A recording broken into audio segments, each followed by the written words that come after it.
ఒకసారి ఏముంది ఎక్స్ప్లెనేషన్లకు పోదాం. సో ఎక్స్ప్లెయిన్ చేసుకునేటువంటి ప్రయత్నం చేద్దాం. ఇక్కడ జూమ్ చేయవే అది.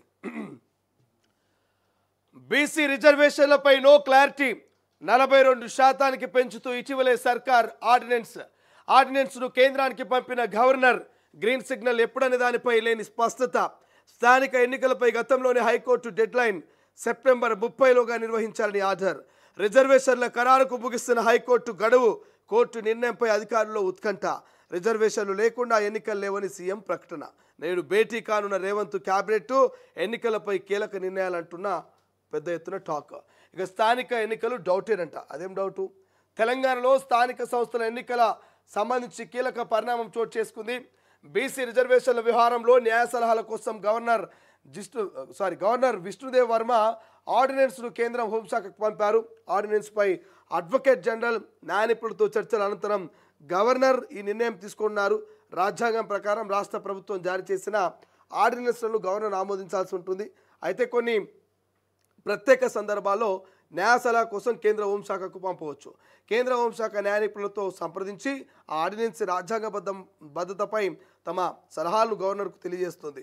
సో ఆ సలహా ఆధారంగా గవర్నర్ ఆర్డినెన్స్ను ఆమోదించాలా లేదా తిరస్కరించాలనే నిర్ణయం తీసుకుంటారు. ఈ క్రమంలో కేంద్ర హోంశాఖ ఎలాంటి నిర్ణయం తీసుకుంటుందన్నది ఇప్పుడు ఉత్కంఠగా మారింది. మరోవైపు స్థానిక సంస్థల ఎన్నికలకు సంబంధించి రిజర్వేషన్ల ఖరారుపై హైకోర్టు విధించిన గడువు రేపటితో ముగియనున్నది. హైకోర్టు గత ఆదేశాల మేరకు స్థానిక సంస్థల ఎన్నికల రిజర్వేషన్లు ప్రభుత్వం శుక్రవారంలోగా ఖరారు చేసి హైకోర్టుకు తెలియజేయాల్సి ఉంటుంది అని మనకు వార్త కనిపిస్తుంది. సో ఇక్కడ కేవలం సర్పంచ్ ఎన్నికల్ని ఉద్దేశించి బీసీల 42% రిజర్వేషన్ని ఉద్దేశించి మనం మాట్లాడుకుందాం. ఓకేనా? సో ఇవాళ క్యాబినెట్ భేటీ మరి ఏం జరగబోతున్నది ఇవాళ క్యాబినెట్ భేటీలో అంటే, ఒకటి గిగ్ వర్కర్లకు సంబంధించిన అంశం కావచ్చు, 2 సర్పంచ్ ఎన్నికలకు సంబంధించి బీసీలకు 42% రిజర్వేషన్ ఖరారు కావచ్చు, ఇక 3 మరి రాజు వికాసమో లేకపోతే ఇతర కొన్ని అంశాల గురించి డిస్కస్ చేసే ఛాన్స్ కనబడుతుంది. బట్ ప్రధానంగా మనం ఇక్కడ డిస్కస్ చేసేటువంటి అంశం ఏది? సర్పంచ్ ఎన్నికలు మీన్స్ స్థానిక ఎన్నికలు. ఈ స్థానిక ఎన్నికల్లో ఏం జరుగుతుంది? ఒకటి జెడ్పీటీసీ, 2 ఎంపీటీసీ, ఇక 3 సర్పంచ్ ఎన్నికలు. మీ అందరికీ తెలుసు.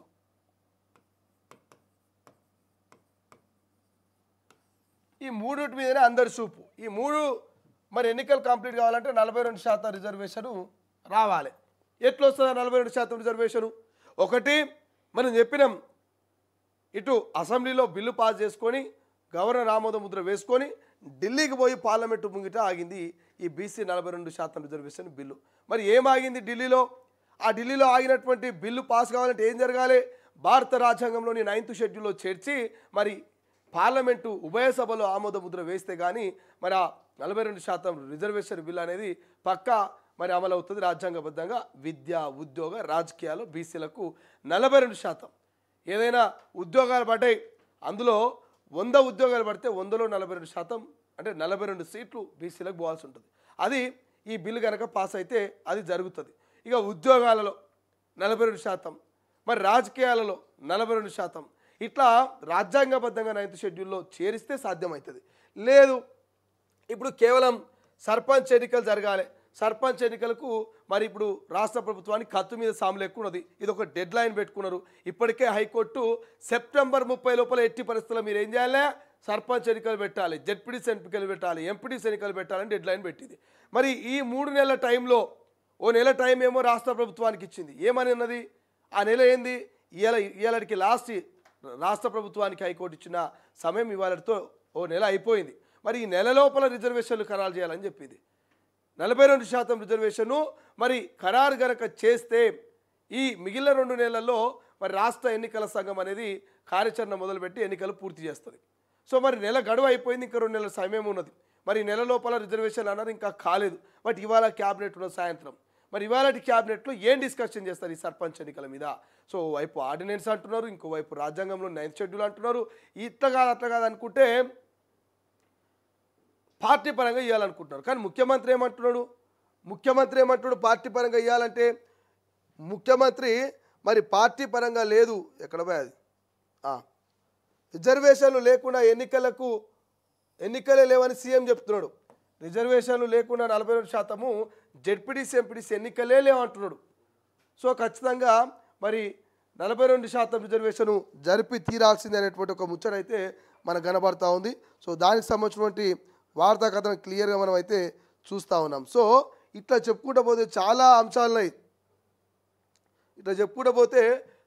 అంశాలు ఉన్నాయి. సో ఇట్లా సర్పంచ్ ఎన్నికల మీద మాత్రం ఇవాళ ఒక క్లారిటీ రాబోతున్నది. జెడ్పీటీసీ ఎంపీటీసీ ఎన్నికల మీద ఇవాళ ఒక క్లారిటీ రాబోతున్నది. ఇంకా దేనికి తోడు ఈ ఎంపీటీసీ జెడ్పీటీసీ సర్పంచ్ ఎన్నికల్లో కింద ఒక ఆయన కామెంట్ పెడుతున్నట్టు తెలుస్తున్నది. సో అదే నానే రైట్, ఒక్కసారి అది చూపించే ప్రయత్నం చేస్తా. సో మనము సర్పంచ్ ఎన్నికల గురించి మాట్లాడుతున్నప్పుడు కింద మన లైవ్లో కొన్ని కామెంట్స్ వస్తున్నాయి.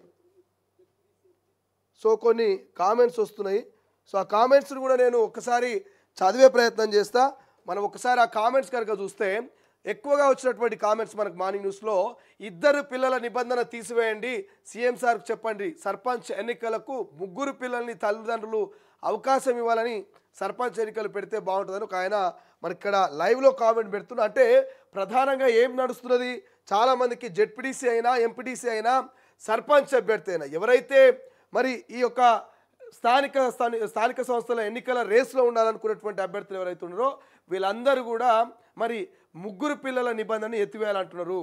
అంటే ఇప్పటివరకు మీరు కనుక చూస్తే 2 పిల్లలు ఉండాలి, సర్పంచ్కి పోటీ చేయాలన్నా, ఎంపీటీసీకి పోటీ చేయాలన్నా, జెడ్పీటీసీకి పోటీ చేయాలన్నా మరి 2 పిల్లలు ఉంటేనే మీరు అర్హులు అనేటువంటి నిబంధన ఏదైతున్నదో దీన్ని ఎత్తివేయాలని చెప్పేసి కామెంట్ పెడుతున్నారు. 2 పిల్లల నిబంధనని తీసివేయండి ఎన్నికలు అని చెప్తున్నారు. సో ముఖ్యమంత్రి నిన్న ఢిల్లీ వేదిక కూడా అది చెప్తున్నారు. రేవంత్ రెడ్డి గారు ఏమంటున్నారు, ఈ 2 పిల్లల నిబంధనని ఎత్తివేసే అవకాశం ఉంది. ఈ 2 పిల్లల నిబంధన ఎత్తివేసి 2 లేదా అంతకన్నా ఎక్కువ ఉన్న సర్పంచ్గా పోటీ చేయొచ్చు, జెడ్పీటీసీగా పోటీ చేయొచ్చు, ఎంపీటీసీగా పోటీ చేయొచ్చు. మరి వాళ్ళందరికీ అవకాశాలు కల్పించే దిశగా ఆలోచన చేస్తున్నది. త్వరలోనే దీని మీద ఒక నిర్ణయం ఉంటుందని చెప్పేసి నిన్న ముఖ్యమంత్రి గారు మాట్లాడారు. సో ఆ నిర్ణయం ఇవాళ క్యాబినెట్లో ఉంటుంది. ఆ నిర్ణయం ఇవాళ క్యాబినెట్లో చర్చించే అవకాశం కూడా ఉంటుంది. ఈ 2 లేదా అంతకన్నా ఎక్కువ ఉన్న వాళ్ళకి అవకాశం ఇవ్వాలా వద్దా, ఈ రిజర్వేషను 42% రిజర్వేషను ఎట్లా ఖరారు చేయాలి, ఎప్పుడు ఎన్నికల నోటిఫికేషన్ విడుదల చేయాలి, మరి హైకోర్టు ఇచ్చినటువంటి గడువు ముగుస్తున్న వేళ మరి హైకోర్టుకి ఎటువంటి రిప్లై ఇవ్వాలి, ఇట్లా చాలా అంశాల గురించి ఇవాళ క్యాబినెట్లో డిస్కషన్ జరగబోతున్నది. కాబట్టి సో మిత్రుడు పేరు ఎం వెంకట్ అంట. సో ఎం వెంకట్కు మేము చెప్తా ఉన్నాం తొలి వెలుగు తరపున. సో మా వంతుగా ఖచ్చితంగా రాష్ట్ర ప్రభుత్వానికి ఈ అంశాన్ని చేరవేసే ప్రయత్నం చేస్తూ ఉన్నాం. చాలామంది మీలాగా చాలామంది కూడా మరి 3-4 పిల్లలు ఉన్న కూడా మాకు అవకాశం కల్పించండి, రాజ్యాంగబద్ధంగా మేము కూడా ఎంపీటీసీ జెడ్పీటీసీ సర్పంచ్గా పోటీ చేస్తాం, ఖచ్చితంగా మాకు ఈ 2 పిల్లల నిబంధనను ఎత్తివేయండి అని చెప్పేసి పెద్ద ఎత్తున గతంలో సీతక్కకు రిక్వెస్ట్ ఇచ్చినటువంటి సందర్భాలున్నాయి, సీతక్క దగ్గర కూడా పోయిన సందర్భాలున్నాయి. కాబట్టి సో చాలామంది అడుగుతున్నారు. సో దీన్ని ఎత్తివేస్తే బాగుంటుంది రాష్ట్ర ప్రభుత్వం.